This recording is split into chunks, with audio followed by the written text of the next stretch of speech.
Spendthrift Farm Stallions. First 2-year-olds on the track by Golden Sense, Cross Traffic, It's My Lucky Day, Can the Man, and Shaking It Up, including Golden Sense's stakes winner Pickett, a dominant 9-length winner in the $75,000 DS Shine Young Futurity at Evangeline. Spendthrift, the Breeder's Farm. Hi everybody and welcome to Spa Babies, presented by Spendthrift Farm. I'm Dan Illman along with Nicole Russo, and we're going to throw up the field for Saturday's Spa Baby race. And this, Nicole, could be a very important race. It's a 6-furlong maiden special weight for 2-year-old colts, carded as race number 5. And I wouldn't be surprised at all if the winner in this race ends up in the hopeful on closing weekend. Definitely, particularly with the timing of this race, and as we'll get into in the pedigrees of some of these, some really classy names under the pages for some of these horses. I think they're horses that, you know, the connections have high hopes for. 2 Spendthrift stallions are represented in this race. The number 7 Casa Creed is by Jimmy Creed, and your morning line favorite, the number 10 Coast, is by Malibu Moon. Let's take the field in post position order, beginning with the number 1, 40 Under. This is one of 2 sons of Uncle Mo in this field, and boy, this horse is bred to win early, top and bottom. Yeah, definitely.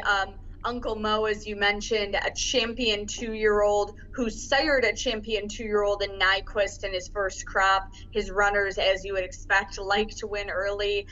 The dam won first out. She was a stakes-winning dirt sprinter, precocity on both sides of the page, coming off what I think is a really solid-looking work here at Saratoga. And Jeremiah Engelhardt can surprise sometimes with his 2-year-olds. I think 40 Under is going to be kind of a long shot play for me here. You mentioned that dam, very precocious. She's kin to 3 black type earners and a foal to a 2-year-old stakes place dirt sprinter. I wouldn't be surprised at all if 40 Under shows good speed from the inside post. The number 2 is Derby Date. This is a Calumet Farm homebred from the first crop of Will Take Charge. Let's talk a little bit about this young stallion. Yeah, definitely. Will Take Charge, you know, a champion by Unbridled song out of course, that outstanding mare on the track and in the breeding shed, Take Charge Lady. And Will Take Charge, I think, is one winner from his first 5 or 6 starters so far, but you could expect these horses to bloom a little later. He certainly did. He won in the fall of his 2-year-old year, but he was a long-winded horse who really came on in that summer and fall of his 3-year-old season to earn his championship. And I think you saw with some of his sales results that people expect his foals to mature later on as well. He did very well with his first weanlings and yearlings to come to the sale. We mainly saw end users, that is, people who intend to race the horses themselves, purchasing them, not pin hookers. And he didn't make as much noise, perhaps, in the 2-year-old market as a result. To me, all of those results add up to people being willing to play the long game with his progeny. Interesting note, this one, Derby Date, trained by Wayne Lucas for Calumet, and Lucas also trained Will Take Charge, so he may certainly know how to handle these. This dam was a hardy horse, to be sure. Won 11 stakes races and over $800,000 in earnings, a 101 Beyer top for her.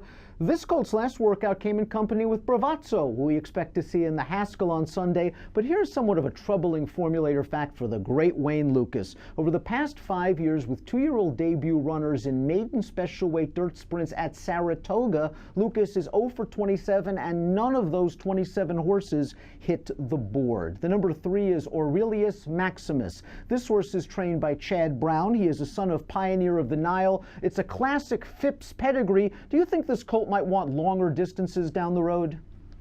I certainly think so. This is a really classic, you know, classy female family. The second dam is Champion Queena.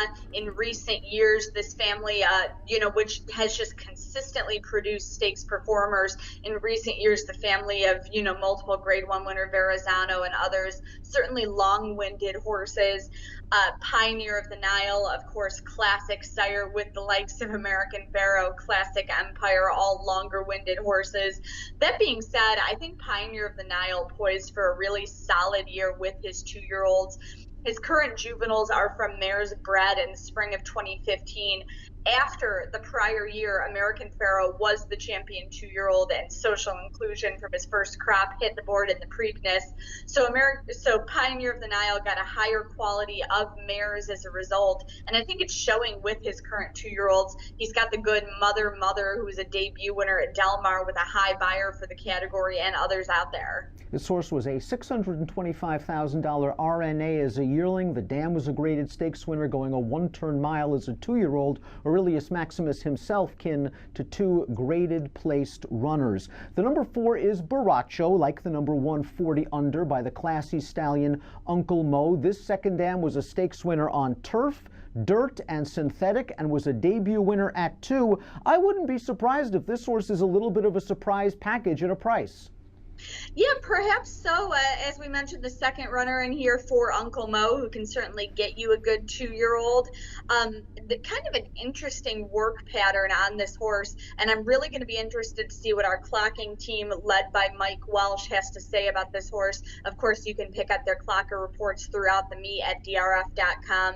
This one has a lot of 4 furlong works and 1 5-furlong work, preparing for the 6 furlong debut. Looks like a good foundation. And the latest move, perhaps just a 3 furlong tightener, perhaps to get him used to this track. It appears that several of those workouts came in company with My America, who's entered in race number 1 at Saratoga on Saturday for Rusty Arnold. That race is scheduled for the turf. Speaking of Rusty Arnold, he is having a really good year, but this is a surprising formulator fact and a negative one for Rusty. Over the past 5 years, with 2-year-old first-time starters in maiden special weight dirt sprints, 0 for 38. We'll move on to the number 5, Olympic Express, and this horse is experienced, and if you believe experience counts, you might have a nice horse at a price. This horse went off at 34-1 in his career debut, a son of 2010 Travers winner, a Fleet Express, and while this pedigree may not be as sexy or as classy as some of the others in this field, I thought this horse ran just fine in his debut. We're going to take a look at that tape right now.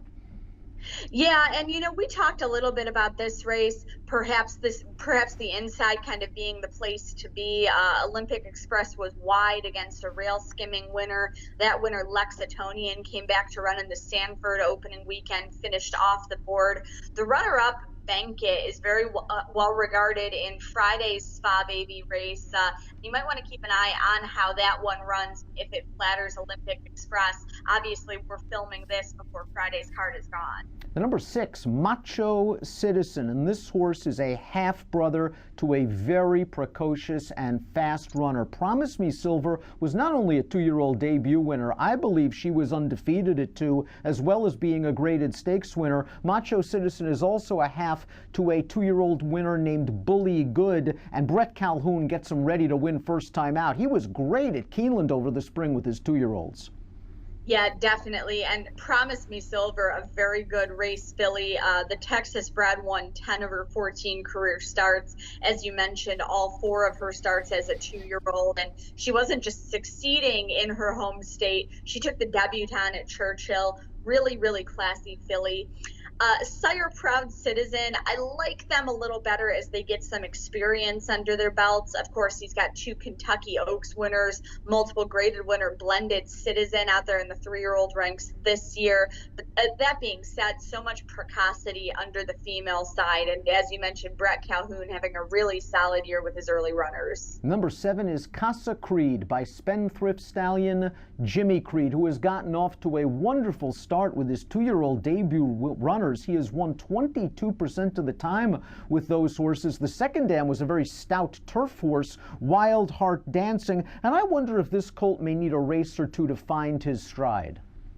Well, perhaps, particularly because, trainer Bill Ma, it's always been a theme at Saratoga that they tend to improve with a little bit of experience. That being said, Jimmy Creed finished 6th by earnings in a very competitive freshman sire race last year. He bred more mares his second season for his current 2-year-olds than his first season. People seem to like what they got and come back for more. Jimmy Creed was a very fast horse, a very well-bred horse, seemed to have all the physical and genetic tools to be a good stallion, and he delivered with the Good Philly Spectator and others last year. You mentioned the Mott factor, however, and here's our formulator fact for Casa Creed. The Hall of Fame trainer likes to give them a race or two. Over the past 5 years, 2-year-old first-time starters in maiden specialweight dirt sprints at Saratoga. Mott is 0 for 37. We'll move on to Mark Cassie's Live Oak Homebred, the number 8, Wild Medagliad'oro, and this horse has an extremely strong pedigree. The dam was a graded stakes winner routing on turf. The second dam was a stakes-winning dirt router. This colt is by Medagliad'oro, and while he's a half to a stakes-placed 2-year-old sprinter on a synthetic surface, I wonder if this horse might want a little bit more ground down the road.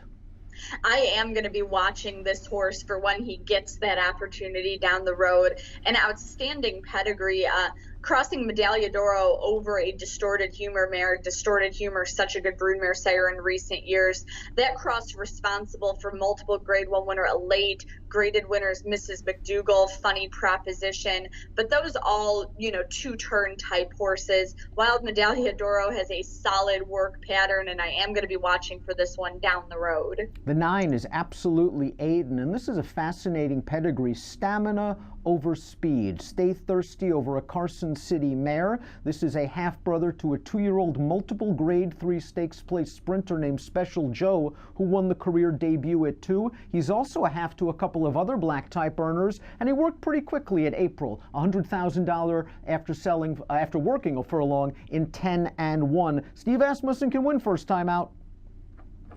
Yeah, and Stay Thirsty, kind of an interesting case study as a stallion. He was a really good 2-year-old himself, was a winner, was Grade 1 placed. He got really good at 3 and 4, was a multiple Grade 1 winner later on in his career. His runners haven't been as precocious, but as you mentioned, there's a lot of speed on the female family to back it up, which absolutely Aiden looks to have inherited some of with that very good work in April before selling. Completing the field in the body of the race, there's one also eligible. That's the number 11, Mucho, who needs some scratch help to get in. That's Coast by the Spendthrift stallion Malibu Moon. And this horse sold as a $50,000 yearling and then went all the way up to $500,000 in March after blitzing a furlong in 10 seconds flat. He's a half-brother to a multiple stakes-winning sprinter in Ballandine. The dam was a 101 Beyer debut winner. That's something you don't see every day. And while some of the trainers in this race like to give their 2-year-olds time, we know Todd Pletcher loves to win first out.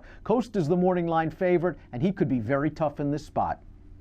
Yeah, definitely. And as you said, trainer intent can be so important. And with this horse being such a high-priced 2-year-old and being so well-bred, I do think that they're looking to get a good effort first out and perhaps, as you said, catapult into the hopeful and look for that Grade 1 toward the end of the meet. Mama Kimbo did debut early in her 3-year-old year, won the Fantasy in just her second outing. Moon does very well with his 2-year-olds with runners just last year like Moonshine Memories and others. This is very interesting because I do think this is a horse who they kind of intend to win first out, but this could be a horse that runs on as well. There's certainly plenty of stamina in the pedigree. Really going to be a fun race on Saturday. Jim Dandy Day at Saratoga. Who do you like in race number 5, our Spa Baby race presented by Spendthrift Farm?